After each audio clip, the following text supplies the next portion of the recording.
All right, we're doing something different today. We're going to check out some wackadoodle places to live. This is it's kind of related to our new video series where we tour LA and look at fire hazards. That series is called Danger in Plain Sight. And so just kind of randomly a video landed in a newsletter today that I get, and it's about a fancy house built by an architecture company, architect couple in Southern California. So here we go. Gonna react to it. All right, right off the bat, lots of vegetation. Southern California, lots of vegetation. We're so lucky to have inherited such a beautiful garden and such fertile land. We just fertile felt like land it was tells our you duty stuff grows to like crazy. carry on the ecosystem.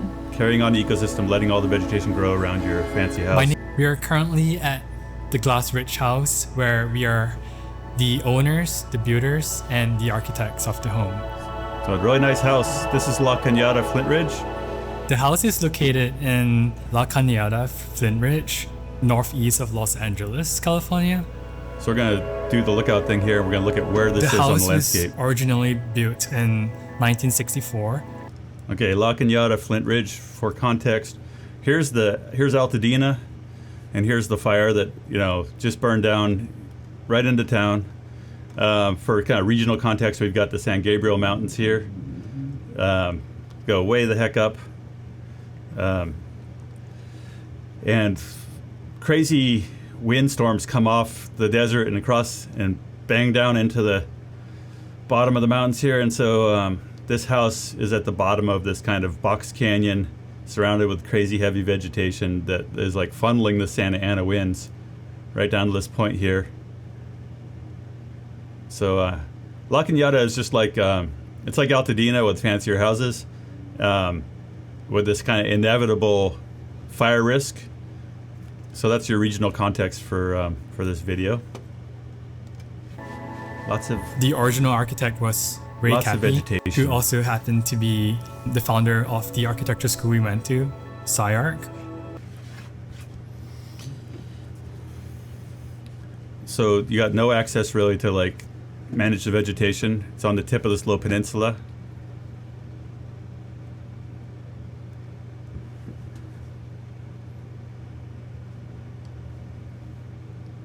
So once you see fire on the landscape and know how it works, you could never live in a place like this. This is like, living surrounded with gas cans in a neighborhood with lots of arsonists. So it's a beautiful home.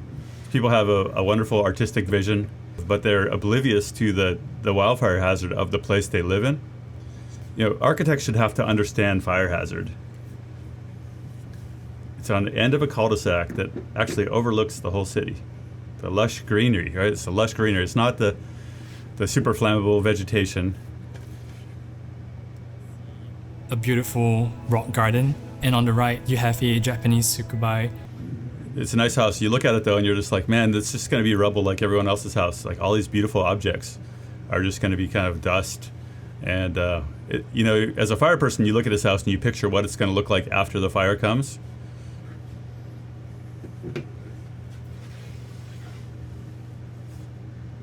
So it's really hard to watch it and to appreciate, they're talking about the tea ceremonies they're going to have in their house, and it's very zen kind of, everything is to be soothing about this place, right? Or and you get these little hints, everywhere you look when you can see outside, you can see just this crazy wall of super flammable vegetation that in a dry landscape that gets crazy high desert winds.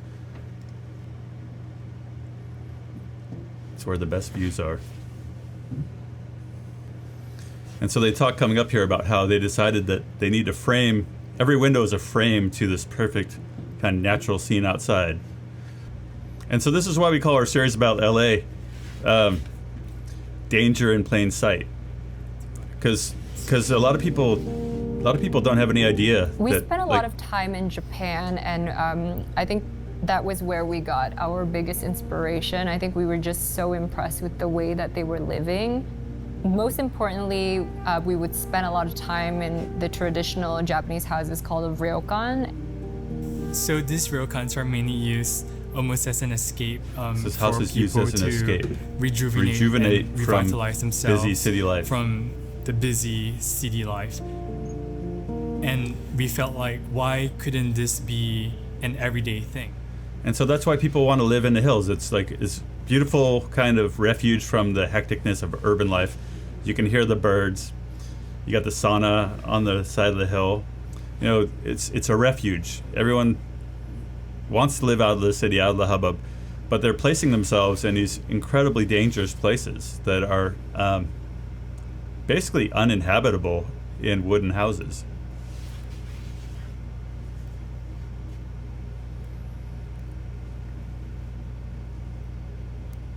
And every single picture of the outside frames this critical wildfire hazard.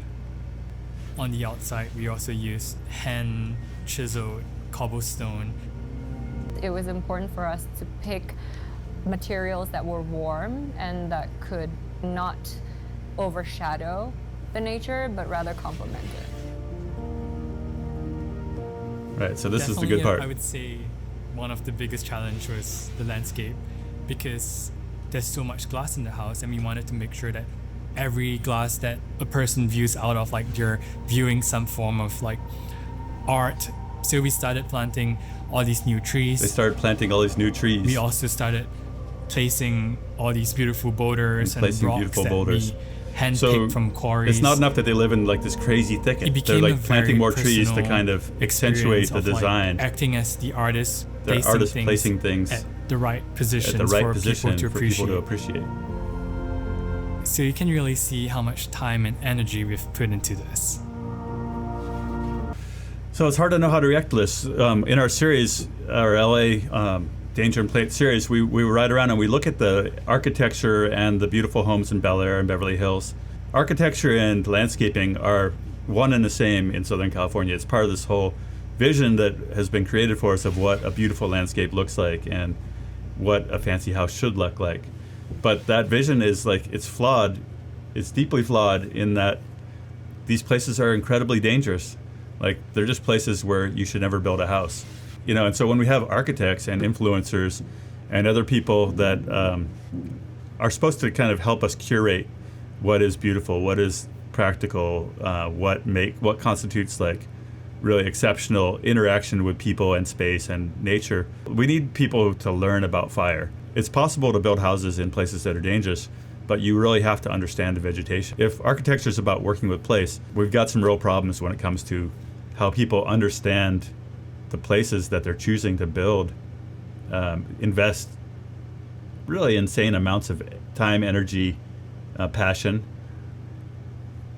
And we've talked a lot about how like the basic layout of these communities makes it almost impossible to achieve fire safety.